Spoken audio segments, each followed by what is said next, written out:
Baiklah, saat ini kita akan mempelajari tentang fotosintesis. Nah, fotosintesis secara etimologi berasal dari dua kata, yaitu foton, cahaya, dan sintesis adalah penyusunan.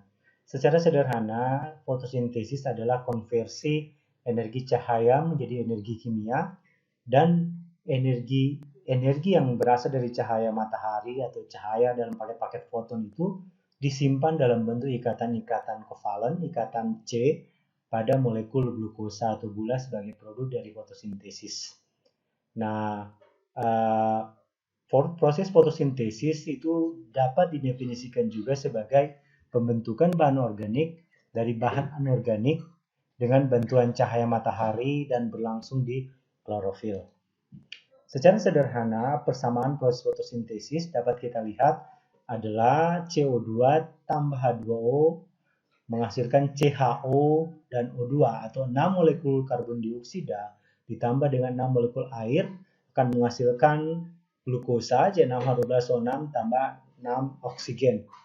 Ini adalah bentuk persamaan kimia, tapi pada kondisi real pada sel tumbuhan tidak pernah persamaan ini tidak terjadi dalam bentuk yang seperti ini, karena pada dasarnya karbon dioksida tidak pernah akan bertemu dengan atau bereaksi dengan oksigen secara langsung dalam proses fotosintesis. Nah, produk fotosintesis sering disimpan dalam bentuk pati atau disimpan dalam bentuk pati. Pati adalah polimer glukosa monosakarida, pati adalah polisakarida, sehingga disebut dengan polimer dari monosakarida, dalam hal ini adalah glukosa. Ringkasan dari proses fotosintesis dapat kita lihat ada dua tahap yang berlangsung pada proses fotosintesis. Pertama adalah proses yang tergantung pada cahaya matahari atau light dependent reaction, di mana bahan bakunya adalah air H2O, cahaya matahari, dan berlangsung pada membran tilakoid di mana terdapat pigmen fotosintetik, di mana proses ini akan menghasilkan atau melepaskan oksigen. Sedangkan proses lanjutannya adalah proses yang tidak tergantung cahaya atau light independent reaction, di mana bahan baku utamanya adalah karbon dioksida menggunakan molekul-molekul pereduksi berenergi dari yang dihasilkan juga pada tahap reaksi tergantung cahaya, dan produk akhirnya adalah glukosa atau gula. Nah, ini proses ringkasan sebenarnya dari di sini kita akan bahas setelah ini. Anda bisa bayangkan bahwa tumbuhan adalah organisme yang mengkonversi energi dari cahaya matahari dan mempertahankan kelangsungan hidup di bumi, di mana karbohidrat sebagai sumber energi dibentuk paling banyak oleh tumbuhan, karena tumbuhan adalah organisme fotosintetik yang mampu mentransformasi energi cahaya tadi menjadi energi kimia, energi potensial dalam bentuk glukosa yang disimpan baik dalam biji, umbi, daun, dan bagian-bagian lain yang ada pada tumbuhan. Sehingga proses fotosintesis sebenarnya adalah proses anabolisme terbesar di planet bumi dan paling sering terjadi di planet bumi. Nah, untuk sebelum lanjut, kita lihat dulu struktur daun. Nah, ini ada yang berperan dalam proses fotosintesis. Anda lihat ada vascular bundle, bundle seed, dan mesofil. Nanti kita akan lihat lebih jauh peran mereka dalam proses fotosintesis. Nah, kalau diperbesar lagi, organel bagian yang berperan dalam proses fotosintesis utama adalah kloroplas sebagai salah satu sebagai salah satu kompartemen atau organel sel yang ada di dalam sel tumbuhan. Kita lihat kloroplas yang seperti Anda sudah pelajari dalam mata kuliah biologi sel adalah satu-satunya organel sel yang memiliki 3 lapisan membran. Membran luar, membran dalam, dan membran tilakoid. Oke. Ini kita lihat betapa banyaknya kloroplas pada sel daun, karena memang pada daunlah banyak berlangsung atau tempat berlangsung proses fotosintesis. Nah, kalau kita lebih mendalam, ini kumpulan dari tilakoid disebut grana, dan bagian yang kosong tetapi berisi material enzim itu disebut stroma di kloroplas. Nah, kita lihat lagi untuk membran ini sebuah tilakoid. Di bagian membran tilakoid terdiri atas membran luar, terdiri atas satu lapisan membran, di mana pada bagian membran tilakoid terdapat fotosistem, di mana kalau terdapat fotosistem di sana terdapat pigmen-pigmen fotosintetik, berarti disinilah tempat capture atau penangkapan cahaya, pemanenan cahaya, dan bagian lumen tilakoid di sini terjadi reaksi pembentukan ATP menurut teori kemiosmosis. Nanti kita akan lihat lebih jauh sebentar. Nah, ini kalau diperkecil lagi, yang ini yang membran tilakoid. Ini adalah membran tilakoid di mana terdapat fotosistem 1, fotosistem 2, sitokrom kompleks, dan ATP sintase yang berperan dua kompartemen atau dua protein atau dua kompleks enzim yang ada pada membran tilakoid ini berperan dalam sintesis ATP nanti. Nah, ini panjang spektrum elektromagnetik cahaya, dan yang digunakan dalam proses fotosintesis adalah cahaya tampak atau visible light yang memiliki panjang gelombang 400 nanometer sampai 740 nanometer. Nah, bentuk gambar warna ini nanti akan berhubungan erat dengan pigmen fotosintetik, panjang pigmen apa panjang gelombang berapa dan diserap oleh pigmen yang mana. Nah, kita lihat kalau untuk klorofil A sebagai pusat reaksi, di sini di grafik dilukiskan gambar hijau tua. Nah, efisiensi atau optimal absorpsi foton itu pada panjang gelombang sekitar 400 lebih, 420 atau berapa nanti kita lihat sebentar. Nanometer, klorofil B dia ada di sini mendekati 500 nanometer. Sementara karotenoid sebagai pigmen aksesoris ini ada yang bagian dekat 500 dan ada yang bagian 500. Untuk pada bagian yang pertama, dan di sini juga efisiensi penyerapan yang kedua. Nah, bisa kita lihat di sini. Ini struktur dari klorofil, bentuk cincin porfirin dengan inti magnesium. Klorofil sebagai pigmen fotosintetik utama yang ada pada membran tilakoid. Nah, ini untuk pigmen aksesoris kita bisa lihat dari daun karotenoid yang memberikan warna kuning, warna orange pada tumbuhan. Ini kita masuk pada tahap 1 dari proses fotosintesis yaitu light dependent reaction, di mana terjadi pemanenan foton atau energi cahaya oleh klorofil sebagai organel atau aparatus fotosintetik. Ketika cahaya proses pemanenan cahaya pada proses fotosintesis terjadi secara resonansi, di mana pigmen yang paling rendah akan mengcapture atau menangkap atau memanen cahaya dari matahari berdasarkan panjang gelombang yang tadi, dan energi itu akan dipindahkan secara resonansi dan dibawa ke pusat pengumpul reaksi atau klorofil A.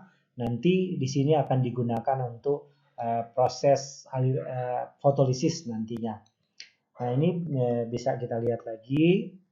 Di sini ketika cahaya mengenai pigmen fotosintetik, dia akan menyebabkan proses eksistasi. Eksistasi itu keluarnya elektron pada orbitalnya. Nah, melompatnya elektron. Lompatan elektron pada orbital tersebut akan menyebabkan dilepaskannya energi bebas. Nah, energi itu selanjutnya akan digunakan untuk proses splitting atau memecah atau memfotolisis namanya.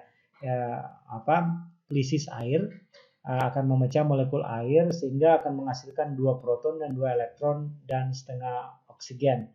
Nah, proton dan elektron ini selanjutnya akan masuk pada lintasan aliran elektron dari pusat panjang gelombang 680 pada fotosistem 2 akan mengalir sampai ke phiopitin, plastoquinon B, plastoquinon A, B, dan sampai pada sitokrom B kompleks. Nah, pada kompleks sitokrom B ini akan terjadi pompa proton. Proton ini akan dipompa ke dalam lumen tilakoid. Ini. Nah, proton yang dipompa dalam lumen tilakoid ini akan digunakan untuk membentuk ATP, nanti kita lihat sebentar. Selanjutnya, elektron akan terus berlanjut dialirkan sampai pada plastocyanin. Nah, di sini pada fotosistem 1 kembali kalau terjadi resonansi penyerapan atau pemanenan cahaya, harvesting of light photon, ini kembali dibawa ke pusat reaksi klorofil A pada panjang gelombang 700 dan elektron kembali akan dihasilkan mengalir dibawa ke dalam aliran elektron ini, dan yang penting di sini elektron yang ada ini kemudian bersama dengan proton akan digunakan untuk mengkonversi atau mereduksi NADP menjadi NADPH. Selanjutnya, baik ATP maupun NADPH akan digunakan sebagai molekul berenergi untuk menggerakkan siklus Kelvin. Nah, ini kita balik ke yang tadi, ke proses pembentukan ATP dan NADPH. Ini Anda lihat, nah ini aliran elektron, di sini proses fotolisis yang tadi. Nah, proton yang dipompakan ke dalam lumen tilakoid itu akan menyebabkan daerah lumen ini lebih banyak proton. Lebih banyak proton ini atau H+ ini menyebabkan terjadinya gradien proton. Ini sebenarnya teori chemiosmosis. Gradien proton yang ada pada lumen tilakoid menyebabkan menghasilkan tenaga penggerak proton atau proton motive force. Proton motive force ini akan menggerakkan rotor dari enzim ATP sintase F0 F1. Gerakan rotor ini akan menggabungkan adenosin difosfat yang memiliki 2 fosfat dengan fosfat inorganik membentuk ATP. Pada saat yang sama, jadi ketika terjadi pompa 4 proton keluar, akan terbentuk 1 ATP. Nah, yang penting di sini adalah NADPH dan ATP karena akan digunakan sebagai penggerak dalam siklus Kelvin. Nah, kita masuk pada tahap yang kedua. Tahap yang kedua adalah reaksi yang tidak tergantung cahaya atau seringkali disebut reaksi gelap, padahal kurang tepat untuk menyatakan istilah reaksi gelap. Karena pada kondisi gelap justru terjadi reaksi terang. Nah, kita lihat pada siklus Kelvin ini tujuan utamanya adalah menghasilkan glukosa. Disinilah pada definisi fotosintesis tadi, konversi energi foton disimpan menjadi ikatan kovalen molekul karbon, 6 karbon pada glukosa. Jadi secara sederhana, energi cahaya matahari energi dari foton telah tersimpan di glukosa. Sehingga ketika glukosa di katabolisme, dia akan melepaskan ATP atau melepaskan energi. Tapi sebelum lanjut kita lihat dulu reaksi ini. Nah, 3 molekul ribulosa bifosfat ini RUBP yang ada pada stroma kloroplas. 3 molekul ini akan bereaksi dengan 3 molekul karbon dioksida. 1 molekul RUBP memiliki 5 karbon, sedangkan 3 molekul karbon dioksida tentu memiliki 3 karbon. Oleh enzim ribulosa bifosfat karboksilase mengkatalisis reaksi antara RUBP dan CO2 membentuk fosfogliserat, 3 fosfogliserat. Nah, fosfogliserat ini adalah molekul berkarbon 3.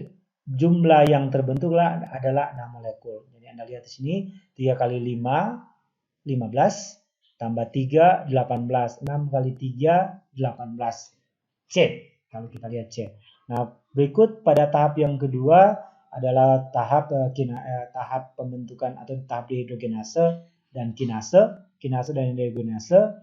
6 molekul ATP akan digunakan sehingga 6 fosfat inorganik akan masuk ke 6 molekul fosfogliserat aldehid sehingga awalnya memiliki 3 fosfat inorganik pada atom C nomor 3, tapi karena 6 masuk ketambahan 1 fosfat inorganik masing-masing pada atom C nomor 1 dari 6 molekul sehingga akan terbentuk 1,6 bifosfogliserat. 3 masih berkarbon 3 bis karena ada 2 fosfat inorganik pada atom C1 dan C3. Kembali pada tahap ini dehidrogenase berlangsung. Ini 2 ini dihasilkan pada reaksi yang tidak tergantung cahaya. Tadi kita sudah lewati hidrogen yang terjadi pelepasan fosfat inorganik dari molekul bifosfogliserat dan ada masuknya hidrogen di sini mentransformasi 1,3 bifosfogliserat menjadi gliserol dehida 3 fosfat. Tinggal 1 fosfat pada atom C nomor 3. Nah, 6 molekul juga yang terbentuk. Selanjutnya, 1 molekul dari 6 molekul ini keluar dari lintasan siklus Kelvin, sementara 5 molekul gliseraldehida 3 fosfat akan terus meneruskan reaksi ini. Di sini gliseraldehida 3 fosfat akan dibentuk menjadi RUBP sebagai titik awal dari siklus Kelvin ini. Kita lihat di sini bagian yang penting. 1 molekul glyceraldehyde 3 fosfat ini akan menunggu satu molekul yang lain sehingga 3C tambah 3C jadi molekul berkarbon 6 atau 6C yang akan terbentuk glukosa. Nah, glukosa inilah yang menjadi produk dari siklus Calvin untuk proses fotosintesis. Oke, sampai di sini dulu tahap bagian part 1 dari fotosintesis, dan kita akan lanjutkan pada part 2 proses fotosintesis.